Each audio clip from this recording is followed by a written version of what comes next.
trying to figure out my sputter on my fuel system. So what I'm doing is I'm replacing big majority of my fuel lines. Pretty much all my fuel lines are going to be new, except the two that go from here to the tanks, because you got to drain the tanks to replace those. So, and I think was having a leak somewhere in here.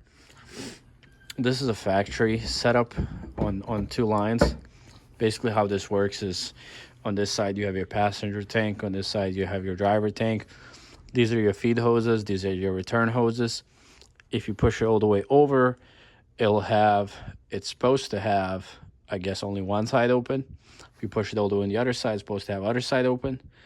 And the middle maybe should be both shut off. But the weird thing is, all the way over here was both tanks open for me. So clearly this thing is broken, and they do tend to go bad, and they will leave you stranded on roadside, having to call roadside or towing or whatever the hell, because these types of fittings are kind of difficult to find. So this is what I did. We're gonna keep some of these old fittings that I wasn't able to find at Superior, and some we're gonna go and upgrade. So instead of this one big valve, I'm gonna go with 4 valves like this. So we'll get to the point. What we're gonna do is remove this. This is the plate that sits on transmission that they're bolted on. Remove this, wire wheel this plate, give it a little bit of paint so it lasts a little bit longer, and then we're gonna start taking this apart and put those new fittings on. And then tomorrow we're gonna go to the truck and put the new hoses on, try to bleed the system and prime the system, and hopefully that resolves the issue. If not, you'll have to go back to a dealer because it is under warranty, but I'm trying to do anything I can on my end to keep it from going to a dealer, because they just tend to complicate things that are not complicated, and they do tend to take a lot of time. For example, today I went to a dealer to change my parameters on my ECM, take my 60-mile-an-hour cruise control limit off. I literally watched them. He was in there for 5 minutes. I kid you not, 5 minutes, literally. Charged me $190. And I know I could have went to somebody else to do it for less, but since this engine's under warranty, anything that's down on the engine itself, I only want the dealer to do it and nobody else while that warranty is in. After the warranty's out, we'll see what happens. But yeah, let's get to it. Well, there you have it. It's not perfect, but majority of that caked up rust is off. Just wash it off and spray it and it'll be all right. Doesn't have to be showroom condition, but it'll be better than what it was. And then yeah, do these. Probably shouldn't have kept those there with all this dust settling in the air, but they'll be okay. I'm gonna start taking those apart and throw this to paint. And definitely wear goggles or safety glasses, whatever you want to call them. I can't find mine, but yeah, let's get to it.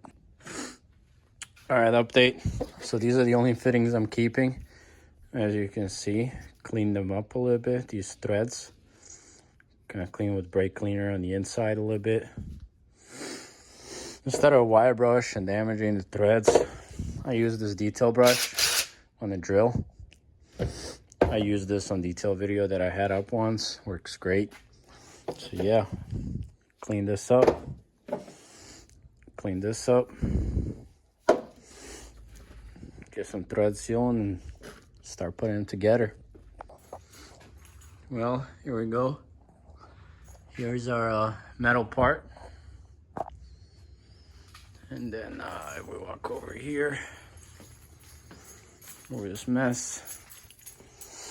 Here's our new fittings.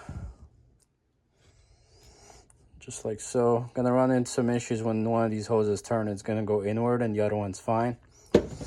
And then I broke that one, so I ended up using this one, which I wish truck centers had these, but they didn't. They only have one. These are great. But yeah, pretty much just like so. Catch you in the morning. Well, here we are. Here's the final product. These are running. And then, you can just shut them off if you want to shut off, your passenger side tank right now is shut off. And then you would do the same for the driver. And then, yeah, it's easy, and these valves are accessible pretty much anywhere. If you did happen to break it, you can go Lowe's and get it and fix it up. These are the new lines. This is the return line. This is from the dealer. And then these two, they had to use adapters. They didn't have one this big, as you can see. So yeah, we're just throwing that in. It's a chilly morning. We're at the truck.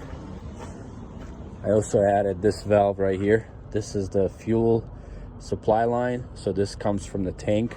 So then when I am replacing the filters, I can shut this off and not pull any fuel back. And then I have a fuel shut off right here as well, so it's not pulling any from here. So the only fuel loss will be between this and the fuel filter, which is just a little bit there, and it'll do all right. But yeah, I'm gonna replace these lines.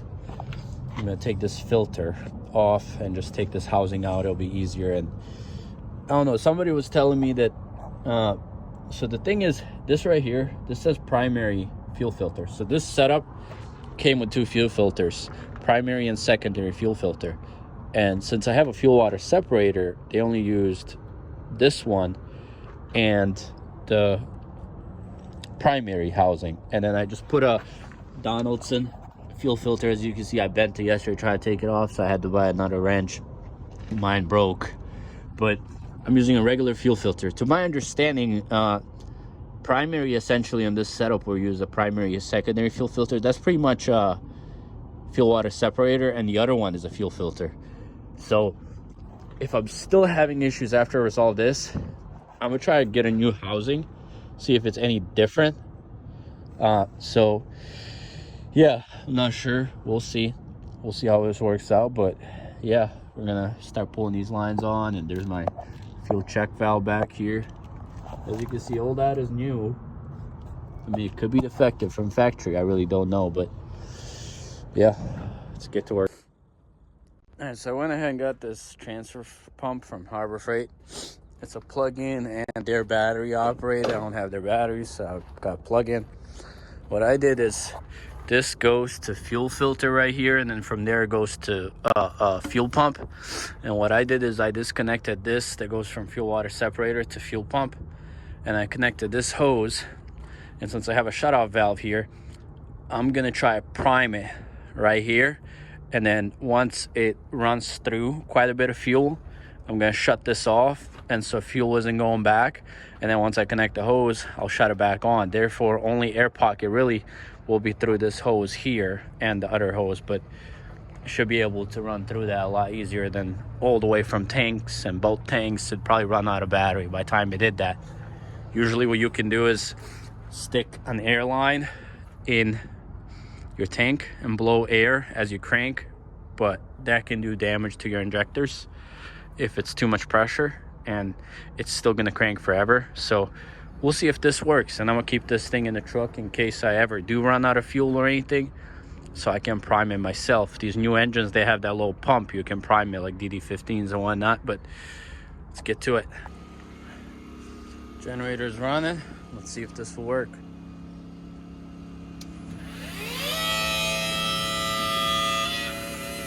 There we go.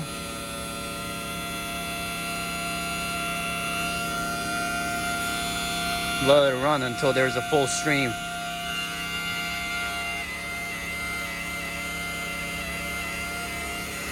There we go. Pull all those air pockets out.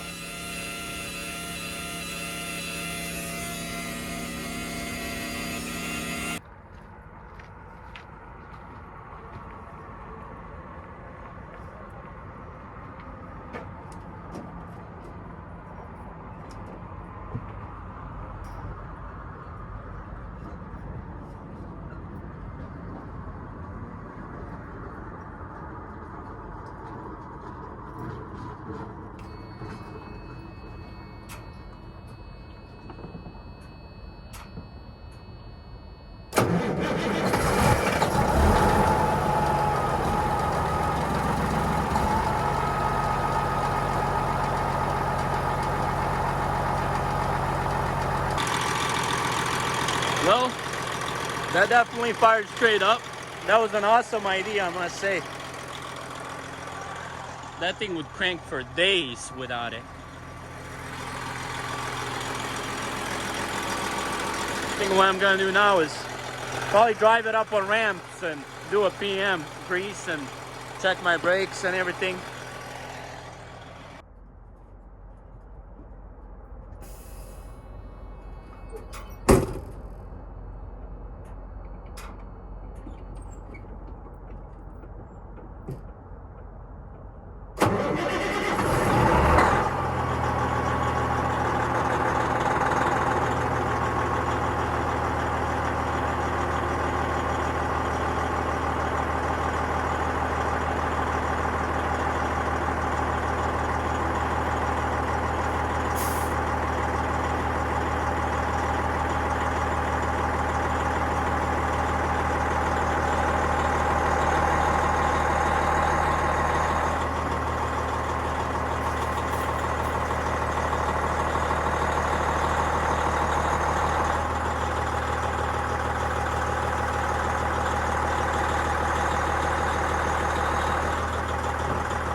Definitely makes it easier to get under there to grease things up, especially back here.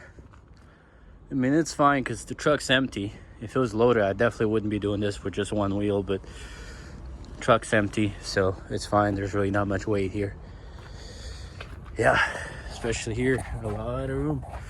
Yeah, just gonna grease it up, check my brakes, everything, and then head home. And we'll catch you on the next one. Thanks for watching.